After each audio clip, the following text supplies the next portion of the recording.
আমরা যখন অসুস্থ হই, বিশেষ করে ব্যাকটেরিয়ার কারণে সংক্রমণ হলে, তখন অনেক সময় ডাক্তার আমাদেরকে অ্যান্টিবায়োটিক দেন। এই ওষুধগুলো ব্যাকটেরিয়াকে মেরে আমাদের সুস্থ করে তোলে। কিন্তু চিন্তার বিষয় হলো এই অ্যান্টিবায়োটিক এখন আগের মতো কাজ করছে না, কারণ ব্যাকটেরিয়া মিউটেশনের কারণে এখন বদলে গেছে।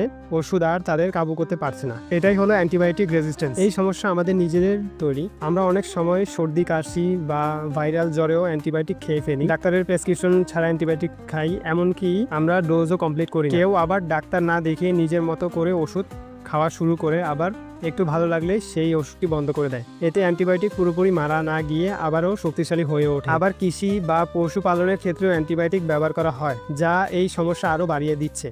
এর ফলে আমরা প্রতিদিন দেখতে পাচ্ছি, আগে যে সংক্রমণ এক সপ্তাহে ভালো হতো, এখন সেটি সারতে সময় নিচ্ছে দ্বিগুণ। এমনকি অনেক সময় কোনো ওষুধেই কাজ করছে না। অ্যান্টিবায়োটিক কখন দরকার সেটা শুধুই ডাক্তার ঠিক করবেন। নিজে থেকে বা অন্যর পরামর্শে ওষুধ খাওয়া ঠিক নয়। যদি অ্যান্টিবায়োটিক খেতে হয় তাহলে অবশ্যই পুরো কোর্স সম্পন্ন করতে হবে।